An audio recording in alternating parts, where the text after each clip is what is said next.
ये प्रोजेक्ट इतना बड़ा है कि इस प्रोजेक्ट के लिए उनको पर्यावरण मंत्रालय से परमिशन लेना था, एनओसी, क्योंकि यहाँ पे मैंग्रोव्स का प्रॉब्लम था कुछ। ये लोग ने कोई भी चीज़ का कदर नहीं किया और अपने मन माना उन्होंने बिल्डिंग बनाना चालू कर दिया।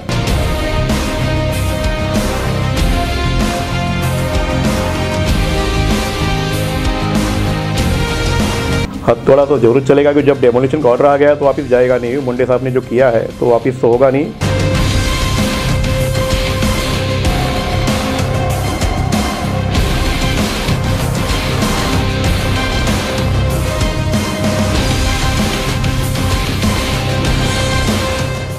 रीजेंसी ग्रुप, जिसका शुमार बड़े और नामचीन डेवलपर्स में किया जाता है और इनके द्वारा कई गृह परियोजना ठाणे, उल्हासनगर, कल्याण, नवी मुंबई, डोंबिवली और पूना जैसे कई बड़े बड़े शहर में शुरू है।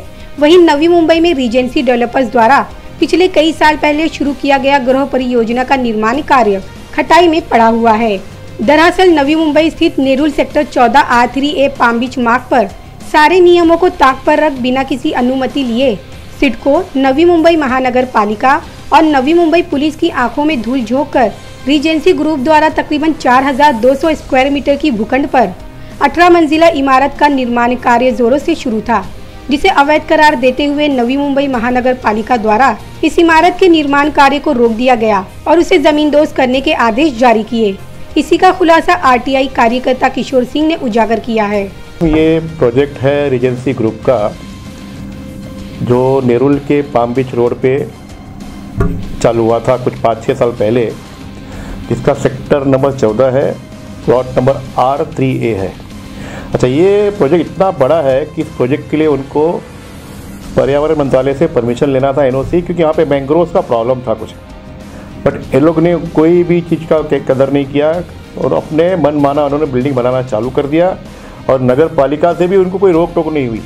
नगर पालिका भी उनको CC दे दी, मतलब बिल्डिंग बनाने का परमिशन दे दिया उन्होंने। लेकिन बनते बनते बनते लास्ट में जब ये इस परमिशन के लिए उन्होंने बहुत ट्राई किया, जब नहीं मिला तो प्रोजेक्ट इन्होंने रोक दिया। लेकिन इस बीच ऐसे सुनने में आया है कि वहाँ के लोकल ब्रोकर से कि एक एक मकान 8000 स्क्वायर फुट का है और एक एक मकान 18 से 20 करोड़ में बेचा है कुछ लोगों का, और इसमें मैक्सिमम बायर दुबई के NRI है। किशोर सिंह ने ये भी बताया कि नवी मुंबई महानगर पालिका के पूर्व आयुक्त तुकाराम मुंडे को इस मामले की पूरी जानकारी देने के बाद उन्होंने इस पूरे मामले की जांच कर इस परियोजना को जमींदोज करने के आदेश दिए थे। अब इस मैटर को मैंने तुकाराम मुंडे को मैंने RTI डाल के पूरा खुलासा किया। खुलासा करके मैंने मुंडे साहब को जाके मिला तो मुंडे साहब ने बोला, मुझे आप एप्लीकेशन तुरंत दीजिए लिख के कि क्या क्या है ये। तो मैंने लिख के दिया। तो लिख के देने के बाद मुंडे साहब ने विदिन 15 डेज में डेमोलिशन का ऑर्डर इशू कर दिया इनको। अब 3 महीने हो गए लेकिन अभी तक डेमोलिशन नहीं हुआ है। तो अभी हाल ही में जो NMC के अतिक्रमण के डॉक्टर कैलाश गायकवाड़ से मिला था मैं, जब हाल ही में इनका ट्रांसफ़र हुआ है 15-20 दिन पहले, तो उन्होंने बताया कि ये बड़ा प्रोजेक्ट को डेमोलिश करने के लिए काफ़ी कुछ टेक्निकल हमको प्रोसीजर करने पड़ते हैं। तो उस प्रोसीजर के तहत IIT मुंबई से इनको टेक्निकल एक्सपर्ट को बुला के पूछा कि इसको कैसे डेमोलिश करें। तो उन्होंने प्रोसीजर बताया है। हाँ, NMC के पास में सिर्फ 7 फ्लोर तक तोड़ने के लिए मशीन है, उसके ऊपर के लिए वो लोग एक्सपर्टाइज नहीं है उनकी। इतना ही नहीं, आगे उन्होंने ये भी कहा कि इस मामले में जितने जिम्मेदार बिल्डर्स हैं उतने ही खरीदार भी, क्योंकि उन्हें जांच पड़ताल कर घर खरीदना चाहिए था। साथ ही उन्होंने ये भी कहा कि इस बिल्डिंग पर हथौड़ा चलाने से आसपास के लोगों को भी इसका नुकसान उठाना पड़ेगा। इसमें तो मेन तो मैं बोलूँगा बिल्डर्स और ब्यूरोक्रेट्स हैं नगर पालिका के। तो मेन तो बिल्डर है कि बिल्डर ने कोई मतलब सोचा कि पैसे के बल पे जैसे हमेशा करते आते हैं लोग कि हर चीज़ हो जाएगा, बट यहाँ पे पैसा उनका सिक्का नहीं चला। दिल्ली की जो सरकार थी उन्होंने इनको बिल्कुल इनको इंटरटेन नहीं किया और फाइनली अभी पूरा प्रोजेक्ट ऐसा का ऐसे ही पड़ा है। और इसमें अभी तोड़ने से आजू बाजू के लोगों को भी दिक्कत बहुत होने वाली है, डस्ट वगैरह बहुत उड़ेंगे, बहुत सारी चीज़ें हैं इसमें। तो काफ़ी क्रिटिकल मामला है इस समय। मनपा अधिकारियों पर आरोप लगाते हुए किशोर सिंह ने कहा कि इतने वर्षों से इतने बड़े पैमाने पर अवैध निर्माण कार्य होने के बावजूद पालिका की तरफ से इसे नजरअंदाज किया गया। अधिकारियों ने अपने आप को एकदम अच्छा से बचा के रखा है इस मामले में वो लोग बोल रहे हैं कि जब मैंने आरटीआई डाला था तो टाउन प्लानिंग से मुझे बोला उन्होंने कि ऐसा है, एक हाइट तक का हमने इनको परमिशन दिया था, उसके ऊपर ये लोग इलीगली बना दिए। तो हमने जो हाइट का बोला था वहाँ तक के लिए तो हम ये ठीक था, बट उसके ऊपर जो इन्होंने बनाया उसके लिए फिर वो जिम्मेदार है। इतना बड़ा प्रोजेक्ट चल रहा है, आप लोगों ने देखा नहीं, और झोपड़पट्टी तुमको दिखाई देता है, पान का टपरी दिखाई देता है, आप लोग तोड़ देते हो। एक इतनी बड़ी बिल्डिंग बन गई और इतना बड़ा बाउंड्री में घेरा गया है, उसको किसी के नज़र ही नहीं आया। रीजेंसी डेवलपर्स द्वारा परियोजना की जानकारी लोगों तक सही तरीके से नहीं देने का खुलासा भी आरटीआई कार्यकर्ता किशोर सिंह ने किया।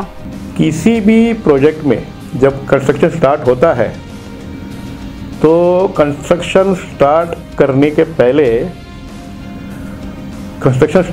पहले बिल्डर को पूरा डिस्प्ले करना पड़ता है प्रोजेक्ट का डिटेल, कि क्या बनने जा रहा है, कितना स्क्वायर फीट का प्रोजेक्ट है, कितने मकान दुकान क्या बनेंगे, इसके आर्किटेक्ट कौन है। लेकिन ये प्रोजेक्ट ऐसा है, आज डे 1 तक कहीं कुछ बैनर लगा नहीं था इसका, आराम से पूरा इतना बड़ा बाउंड्री बना दिया, बाउंड्री के अंदर सब काम हो रहा था। अभी भी आप जाइए तो देखिए छोटा सा पीला कलर का बोर्ड लगा है, जो आधा बोर्ड मिट चुका है, इतना छोटा सा बोर्ड लगा है कंपाउंड वॉल के ऊपर। रीजेंसी आधा दिखाई दे रहा है, आधा नहीं दिख रहा है, प्लॉट थोड़ा दिख रहा है, मतलब टोटल ये सेटिंग वाला काम हो रहा था। आगे उन्होंने ऐसा विश्वास जताया कि इतने बड़े पैमाने पर खड़ी की गई इस बिल्डिंग पर नवी मुंबई महानगर पालिका का हथौड़ा जरूर चलेगा। हथौड़ा तो जरूर चलेगा, क्योंकि जब डेमोलिशन का ऑर्डर आ गया तो वापस जाएगा नहीं। मुंडे साहब ने जो किया है तो वापस तो होगा नहीं। हाँ, थोड़ा टाइम लग रहा है, कुछ होगा टेक्निकल प्रॉब्लम की वजह से, लेकिन इसको गिरना ही गिरना है और ये बचने वाला नहीं है, इसको गिरना ही गिरना है। क्या लग रहा है आयुक्त क्या ये कार्रवाई को आगे बढ़ाएंगे? बिल्कुल बढ़ाएंगे, वो कानून से बड़ा कोई नहीं होता है, कानून सबसे बड़ा होता है और उनको एक्शन लेना ही पड़ेगा इसके ऊपर। इस सिलसिले में जब हमने नेरुल के रीजेंसी ग्रुप के प्रभारी दिनेश कुमार पसोरिया से उनके कार्यालय में जाकर मिलना चाहा तो वे उपस्थित नहीं थे। फिर हमने उनके मुख्य प्रबंधक महेश अग्रवाल से बात करनी चाहिए तो वे अपनी बेटी की शादी में व्यस्त होने के चलते हमारे सवालों का जवाब नहीं दे सके। इस पूरे मामले में सबसे आश्चर्य की बात तो ये है कि इतने बड़े पैमाने पर अवैध रूप से 18 मंजिला का बांधकाम हो रहा था और वहां के स्थानिक राजनेता, नवी मुंबई महानगर पालिका के अधिकारी व सिडको के अधिकारी कैसे आंख बंद करके बैठे रहे। इस पूरे मामले में एक और ताज्जुब की बात तो ये है कि आरटीआई कार्यकर्ता किशोर सिंह ने पूर्व आयुक्त तुकाराम मुंडे को इस रीजेंसी टावर के बारे में अवगत भी कराया था, जिसके बाद उन्होंने इस रीजेंसी टावर को जमींदोज करने की नोटिस भी जारी की थी, मगर अब तक इस पर किसी भी प्रकार की कार्रवाई नहीं की गई है।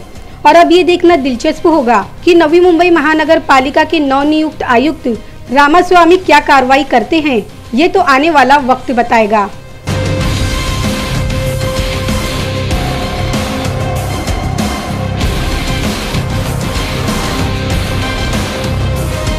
Bureau report NMTV news.